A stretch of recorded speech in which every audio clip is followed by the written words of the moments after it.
अध्याय 1 अर्जुन की दुविधा। धृतराष्ट्र बोले, हे संजय, धर्मभूमि कुरुक्षेत्र में एकत्र हुए मेरे और पांडु के पुत्रों ने युद्ध की इच्छा से एकत्र होने के बाद क्या किया? संजय बोले, उस समय राजा दुर्योधन ने व्यूह रचना में खड़े हुए पांडवों की सेना को देखकर और द्रोणाचार्य के पास जाकर यह वचन कहा, हे आचार्य, अपने बुद्धिमान शिष्य द्रुपद पुत्र धृष्टद्युम्न द्वारा व्यूह के आकार में तैयार खड़ी हुई पांडु पुत्रों की इस विशाल सेना को देखें। इस विशाल सेना में महान धनुर्धारी भीम और अर्जुन के समान ही शूरवीर सात्विकी और विराट तथा महारथी द्रुपद आदि हैं।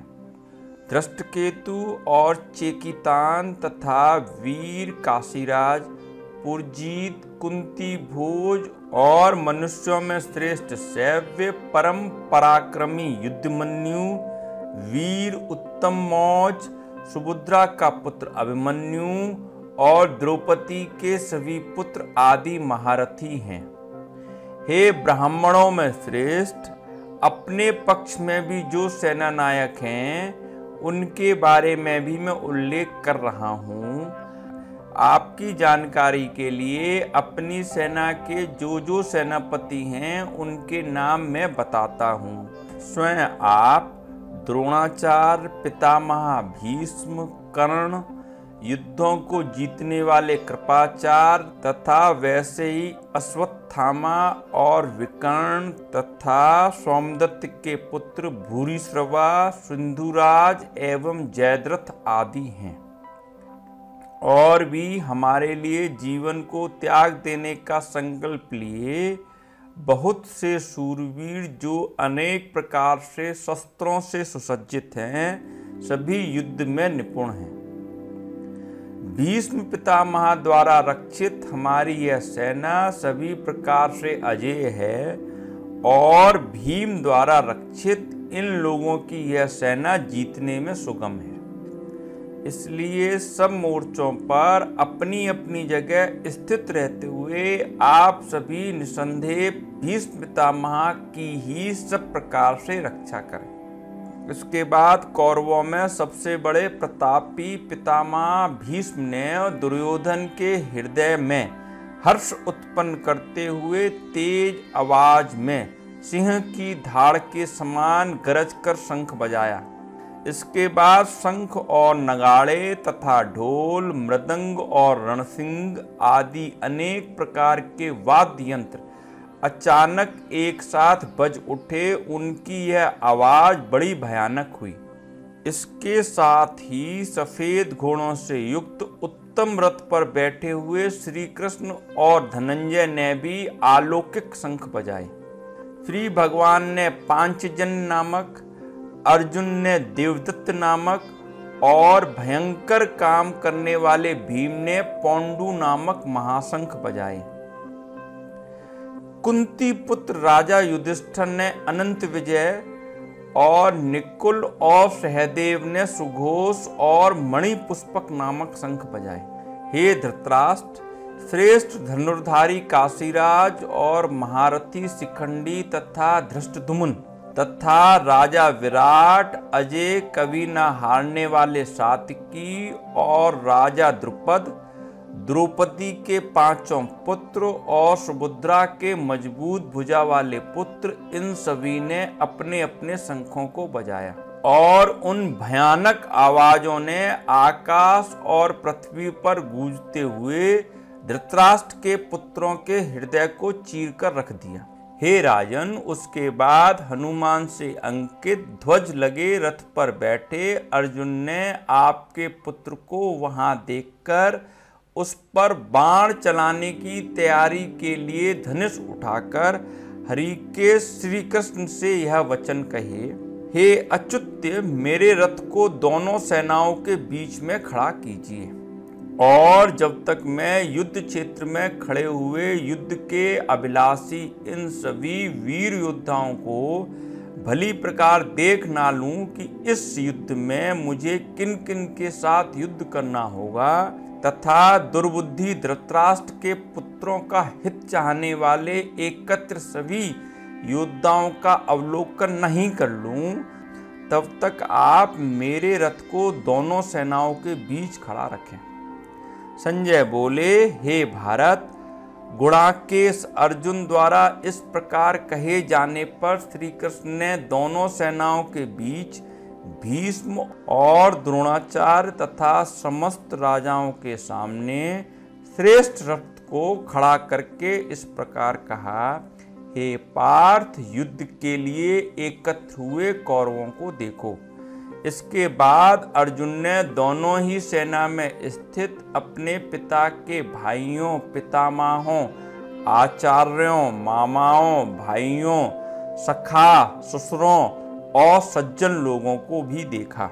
उन उपस्थित समस्त बंधुओं को देखकर कुंती के पुत्र अर्जुन ने अत्यधिक करुणा से युक्त होकर शोक करते हुए यह वचन बोले, हे मेरे प्रिय श्री कृष्ण, युद्ध की इच्छा से इकट्ठे हुए अपने इन सज्जनों को देखकर मेरे अंग शिथिल पड़ रहे हैं और मेरा मुख भी सूख रहा है।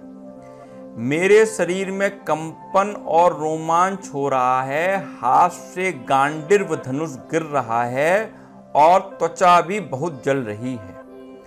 और हे केशव, अब मैं खड़े रहने में भी समर्थ नहीं हूं, मेरा मन भ्रमित हो रहा है।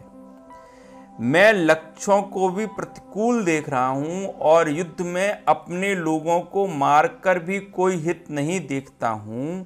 हे कृष्ण, मैं ना तो विजय चाहता हूं और ना राज्य तथा सुखों को ही देखता हूं। हे गोविंद, हमारे लिए ऐसे राज्य का क्या उपयोग या ऐसे भोगों से और जीवन से भी क्या लाभ है। अर्थात आचार्य, पितृगण, पुत्र, पितामह, मामा, ससुर, पौत्र, साले और संबंधी प्राणों और धन का मोह त्याग कर मेरे सामने युद्ध करने को खड़े हुए हैं। अतः हे मधुसूदन, यदि यह लोग मुझे मार भी दें, फिर भी मैं इनको मारना नहीं चाहता हूँ। हे जनार्दन, तीनों लोकों के राज्य की प्राप्ति के लिए भी मैं इन्हें मारना नहीं चाहता हूँ, फिर पृथ्वी के राज्य के लिए कहना ही क्या है। धृतराष्ट्र के पुत्रों को मारकर हमें क्या सुख प्राप्त हो सकता है। हे माधव, इन आताताई को मारकर हमें पाप ही लगेगा, इसलिए अपने से संबंधित धृतराष्ट्र के पुत्रों को मारना हमारे लिए उचित नहीं है, क्योंकि अपने ही प्रियजनों को मारकर हम कैसे संतुष्ट होंगे। हे जनार्दन, यद्यपि लोभ से भ्रष्ट बुद्धि हुए यह लोग कुल के नाश से उत्पन्न दोष को और मित्रों से विरोध करने में पाप को नहीं देखते हैं, परंतु हमें तो कुल के नाश से उत्पन्न होने वाले दोष अच्छी तरह से दिखाई दे रहे हैं। इसलिए क्या हम लोगों को इस पाप से हटने के लिए विचार नहीं करना चाहिए। कुल के नाश से सनातन कुल धर्म नष्ट हो जाते हैं। धर्म का नाश होने पर संपूर्ण कुल में भी पाप बहुत फैल जाता है। हे कृष्ण, पाप के अधिक बढ़ जाने पर कुल की स्त्रियां भी भ्रष्ट हो जाती हैं। हे वृषणिवंशी, स्त्रियों के भ्रष्ट होने पर वर्णशंकर पैदा होते हैं। वर्णशंकर कुल के नाश करने वालों को और कुल को नरक में लेकर जाते हैं। श्रद्धावान और तर्पण से वंचित इनके पितर पूर्वजों की आत्माएं अधोगति दुर्दशा को प्राप्त होती हैं। इस वर्णशंकर दोषों से कुल का नाश करने वालों का सनातन कुल धर्म और जाति धर्म नष्ट हो जाते हैं। हे जनार्दन, जिनका कुल धर्म नष्ट हो गया है, ऐसे मनुष्य अनिश्चित काल तक नरक में रहते हैं, ऐसा हम सुनते आए हैं।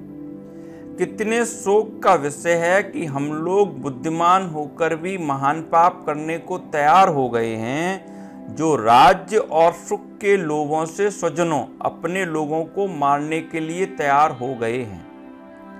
यदि मुझ शस्त्रों से रहित बिना शस्त्र वाले और सामना न करने वाले को शस्त्रों को हाथ में लिए धृतराष्ट्र के पुत्र युद्ध में मार डालें तो वह मरना भी मेरे लिए कल्याणकारी होगा। संजय बोले, युद्ध के मैदान में दुखी मन वाले अर्जुन इस प्रकार कहकर बाण सहित धनुष को त्याग कर रणभूमि को छोड़कर रथ के पिछले हिस्से में जाकर बैठ गए।